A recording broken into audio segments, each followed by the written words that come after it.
საქმეს აღამას ვაგრძელებთ მსოფლიოში მომხდარ სიახლეებზე საუბრით და ერთ-ერთი ყველაზე მნიშვნელოვანი გეოპოლიტიკური სიახლე, რომელსაც უნდა შევეხოთ, ეს უკავშირდება ისევ და ისევ უკვე ტრადიციულად ამერიკის შეერთებულ შტატებს. მოგეხსენებათ, მისი პრეზიდენტი ყოველდღიურად ახალ-ახალ საინტერესო გადაწყვეტილებას იღებს და ამჯერად გადაწყვეტილება უკავშირდება თავდაცვის ბიუჯეტის გაზრდას. ეს ტრამპს ჰქონდა დაანონსებული, ეს არავისათვის სიახლე არ იყო, მაგრამ ახლა უკვე დადასტურებულად ვიცით, რომ 2026 წლისთვის ამერიკის ფედერალური თავდაცვითი ბიუჯეტის მოცულობა მიაღწევს $1 ტრილიონ. ეს იქნება რეკორდული მაჩვენებელი, რომლის მსგავსით არც ერთ სახელმწიფოს არასოდეს არ დაუფიქსირებია და პრინციპში თუ კი ეს მაჩვენებელი მართლა $1 ტრილიონზე დადასტურდება, მაშინ ამერიკას უფრო დიდი ბიუჯეტი ექნება, ვიდრე სხვა დანარჩენ 9 სახელმწიფოს ერთად ჯამურად, რომლებიც ყველაზე მსხვილი მხარჯველები არიან ამ მიმართულებით. აქვე ჩნდება შეკითხვა, თუ რათ უნდა ტრამპს $1 ტრილიონი დახარჯვა თავდაცვაზე. როგორც ტრამპის ადმინისტრაცია გამარტავს, მსოფლიოში არის მომატებული რისკები, როგორც სამხედრო თვალსაზრისით, ასევე ეკონომიკური და გეოპოლიტიკური თვალსაზრისითაც. ამ დროს კი ძალიან მნიშვნელოვანია, რომ ამერიკას ადეკვატური თავდაცვითი უნარები ჰქონდეს და ის იყოს იმდენად ძლიერი, რომ მასთან კონკურენციის გაწევასაც კი არ უნდა ჰქონდეს ადგილი, ეგრეთ წოდებული გამოთქმა second to none. აი ამ მიდგომით უნდა ტრამპის ადმინისტრაციას წასვლა და ამისათვის საუკეთესო საშუალება არის, რა თქმა უნდა, თავდაცვის ბიუჯეტის გაზრდა. ამ თანხის, ანუ ამ ტრილიონის ძალიან დიდი ნაწილი სავარაუდოდ მოხმარდება ახალი პროგრამის განვითარებას და ეს პროგრამა უკავშირდება ახალი თაობის ავიაგამანადგურებლის შექმნას. აქ საუბარი არის ულტრათანამედროვე ავიაგამანადგურებელზე, რომელიც სავარაუდოდ დომინანტურ ძალად უნდა დარჩეს ლამის 2050 წლამდე. ეს არის მომავლის პროექტი, რომელიც არის ძალიან მასშტაბური, ძალიან ძვირად ღირებული. აქ შეიძლება ყოველწლიურად ხარჯები 50-დან 100 მილიარდი დოლარის ფარგლებშიც კი იქნეს მომდენო 10 წლეულის განმავლობაში. თავად ეს პროექტი კი განხორციელებული იქნება ერთი ამერიკული კომპანიის Boeing-ის მიერ, რომელიც საავიაციო, ასე ვთქვათ, სამოქალაქო ტექნიკასთან ერთად ასევე აწარმოებს სამხედრო ტექნიკასაც და F-47 ანუ ახალი თაობის გამანადგურებელს სწორედ ეს კომპანია შექმნის, ვინაიდან პენტაგონის კონტრაქტი სწორედ მან მოიგო. სხვადასხვა გეტყვით, რომ ამჟამინდელი ფლაგმანი, რაც არის, ანუ F-22 Raptor-ი არის წარმოებული Lockheed Martin-ის მიერ, რომელიც Boeing-ის კონკურენტია, თუმცა ახალ კონტრაქტში, როგორც ხედავთ, გაიმარჯვა სწორედ ზემოხსენებულმა Boeing-მა. აქვე ეს ბიუჯეტი შეგვიძლია, რა თქმა უნდა, მიმდინარე ბიუჯეტსაც შევადაროთ და შეგვიძლია ვთქვათ, რომ ის არის 13%-იანი ნახტომი ერთწლიან პერიოდში, რაც კოლოსალურ ზდადაც კი შეიძლება ჩაითვალოს, რასაც დემოკრატები მაგალითად დიდად ახსნას ვერ უძებნიან და ამბობენ, რომ ასე ვთქვათ, გადაწყვეტილება ტრამპის ადმინისტრაციამ არ უნდა მიიღოს ხარჯების გაზრდასთან დაკავშირებით, თუმცა სავარაუდოდ დემოკრატები ამ ინიციატივას ვერ დაბლოკავენ, ვინაიდან დემოკრატიულ პარტიას აღარ აქვს უკვე არც საკანონმდებლო ორგანოში და არც აღმასრულებელ ორგანოში უმრავლესობა. შესაბამისად, ეს კანონპროექტი ამ ფორმით სავარაუდოდ გავა, ბიუჯეტი დამტკიცდება და 2026 წელს ამერიკის ხარჯები იქნება $1 ტრილიონი ფარგლებში თავდაცვასთან მიმართებით.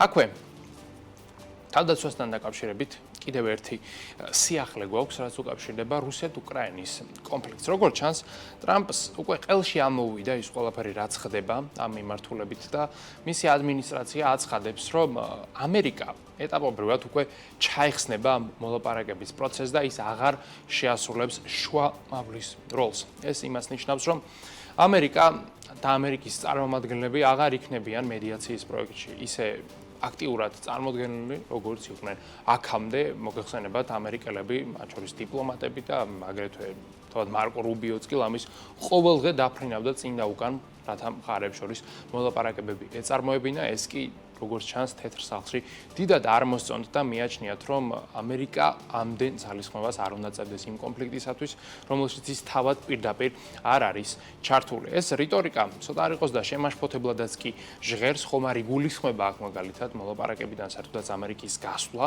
მაგრამ არაო, თეთრ სახლში ამას არ ადასტურებენ, ისინი ამბობენ, რომ ამერიკა უბრალოდ აქტიური მედიატორის როლს არ შეასრულებს, რომ მოლაპარაკების მაგიდასთან, რა თქმა უნდა, როგორც მხარე ის აუცილებლად იქნება წარმოდგენილი, თუმცა მედიატორობის ტვირთი უნდა აიღოს სხვამ.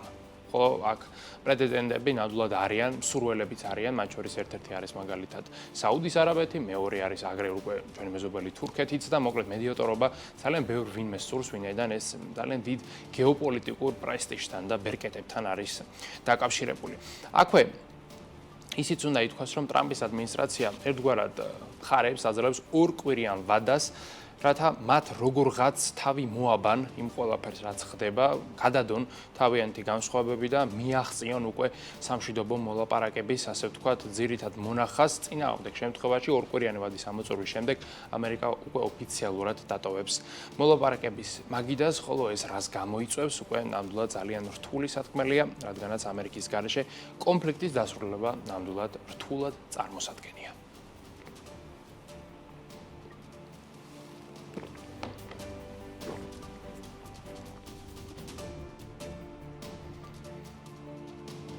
კიდევ ერთი საინტერესო სიახლე გვაქვს, რაც უკავშირდება ნავთობ ინდუსტრიას. მოგახსენებათ, ნავთობის მოპოვების მიმართულებით მთავარი მოთამაშე პლანეტაზე არის საუდის არაბეთი.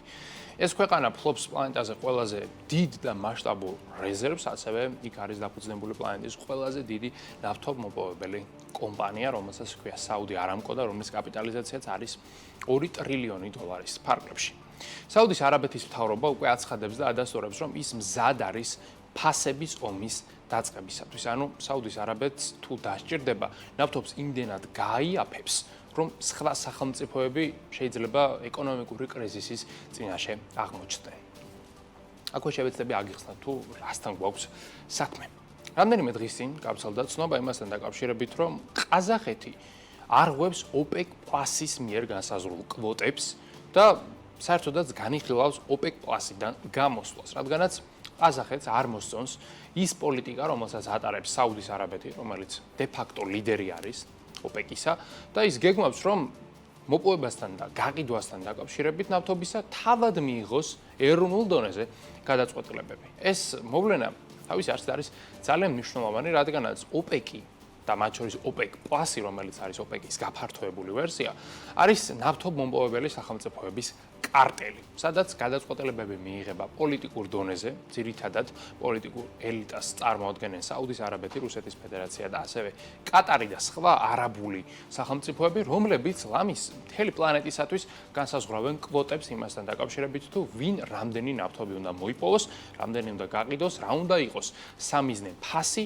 და თუ კი რომელიმე სახელმწიფო ამ კვოტებს ან გადააჭარბებს ან ჩამორჩება, შემდეგ უკვე მოქმედებს სადამსჯელო მექანიზმები. ეს კარტელი ამ პრინციპით მოქმედებს უკვე მრავალი წელია და იქ ყოფნა სახელმწიფოებს მაინც მოსწონთ და აწყობთ, რადგანაც ეს საბოლოო ჯამში ძალიან დიდ ბერკეტებს და ასე ვთქვათ სხვა უპირატესობებს იძლევა, თუმცა როდესაც სახელმწიფო ისეთ ვითარებაშია, როგორშიც არის ყაზახეთი, მას შემდეგ უკვე აღარ უღირს ამ კარტელში გაჩერება, ვინაიდან ნავთობის მიწოდება ყაზახეთისათვის იმდენად არის შეზღუდული, კერძოდ ეს არის დაახლოებით 1,5 მილიონი ბარელის ფარგლებში, რომ ყაზახეთი ფიქრობს, რომ ის იჩაგრება.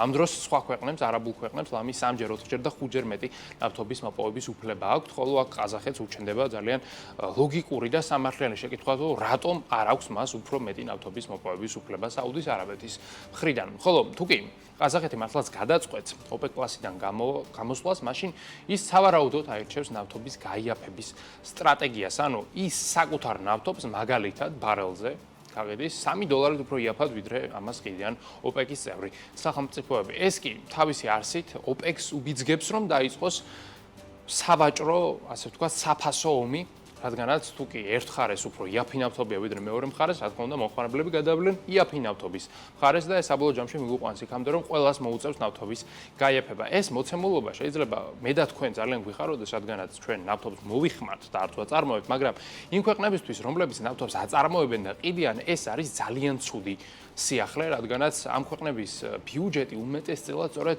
ნავთობზე არის დამოკიდებული. მათ შორის საუდის არაბეთის ბიუჯეტიც, რომელსაც საერთოდაც იმისათვის, რომ ბიუჯეტი პროფიციტში ჰქონდეს, ანუ მთავრობა გამართულად ფუნქციონირებდეს, სჭირდება, რომ ბარელი ნავთობის ფასი ბირჟაზე იყოს $90 ფარგლებში. დღეს კი ნავთობის ფასი არის დაახლოებით $60 ფარგლებში, ანუ საუდის არაბეთის მთავრობა შეგვიძლია ვთქვათ, რომ უკვე გარკვეულწილად ზარალზე მუშაობს, მაგრამ საუდის არაბეთს აქვს ერთი კოზირი.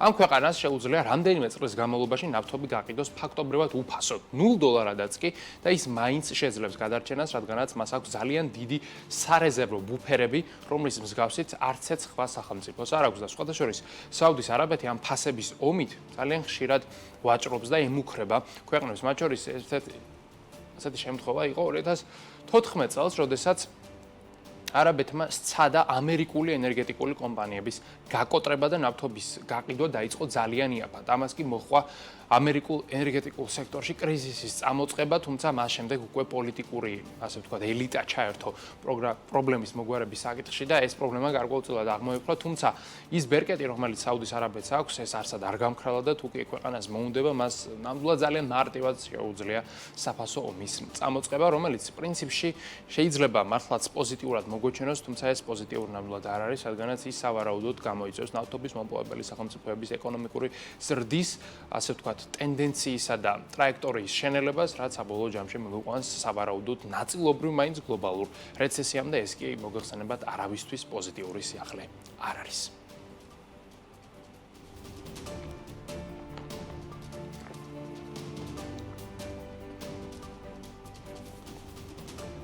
ევროკავშირთან მიმართებითაც გვაქვს კიდევ ერთი პოლიტიკური სიახლე და ეს უკავშირდება ევროკავშირის მარეგულირებელ ორგანოს, რომელიც სხვადასხვა მიმართულებით მუშაობს. მათ შორის ერთ-ერთი არის კონკურენციის რეგულირება და მათ შორის ერთ-ერთი არის კონფიდენციალურობის პოლიტიკის დაცვა მსხვილი ტექნოლოგიური კომპანიების მიერ.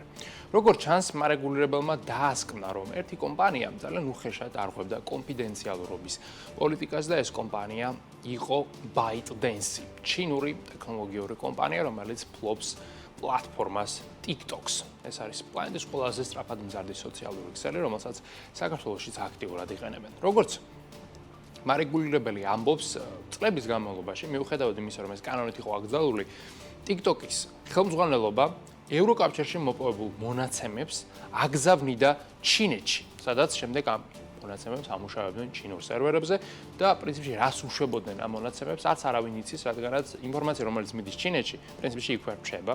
ამის შესახებ გამჭვირვალობა არ არსებობს, არც საკანონმდებლო დონეზე და არც პოლიტიკურ დონეზე, რაც წარმოადგენს, რა თქმა უნდა, პრობლემას. მოკლედ, ევროკავშირს ეს ყველაფერი არ მოსწონს და ამიტომაც მარეგულირებელმა TikTok-ი დააჯარიმა 530 მილიონი ევროთი. შეიძლება ჯარიმა კოლოსალურად არ ჩანდეს, მაგრამ მას ასევე მოხვება შემაკავებელი ზომები და თუ კი TikTok-ი მსგავს პრაქტიკას მომავალშიც გააგრძელებს და ევროპაში მოპოვებულ ინფორმაციას გაიტანს ევროპის საზღვრებს გარეთ, მაშინ ჯარიმის მოცულობა გაიზრდება კოლოსალურად და საბოლოო ჯამში შეიძლება ამ პლატფორმას ევროკავშირში ოპერირებაც კი შეეზღუდოს, რაც რა თქმა უნდა სოციალური ქსელისათვის ერთგვარად არის სასიკვდილო განაჩენიც კი. სხვათა შორის ეს განაჩენი უკვე გამოუწერა ამერიკამ TikTok-ს, როდესაც ჯერ იყო და ჯო ბაიდენის ადმინისტრაციამ აკრძალა ამ პლატფორმის ამერიკაში გამოყენება, შემდეგ კი უზენაესმა სასამართლომ ეს გადაწყვეტილება დატოვა ძალაში, ანუ ფაქტობრივ დონეზე TikTok-ი ამერიკაში უკვე აკრძალულია, თუმცა ეს აკრძალვა თავისი არსით არის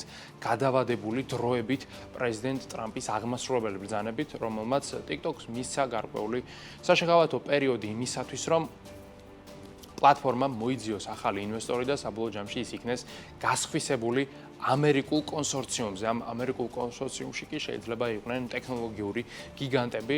ინტერესი ჩვენ დადასტურებულად ვიცით, რომ არის Oracle-ის, Meta-ს, Microsoft-ის და სხვა ძალიან მსხვილი კომპანიების მხრიდან, რომელთაც აქვთ ყველანაირი სურვილი და ფინანსური რესურსი იმისათვის, რომ TikTok-ი შეიძინონ, მიუხედავად იმ საეჭვო პრაქტიკისა, რომელსაც TikTok-ი ატარებს, მათ შორის როგორც ჩინეთში, ასევე ამერიკაშიც.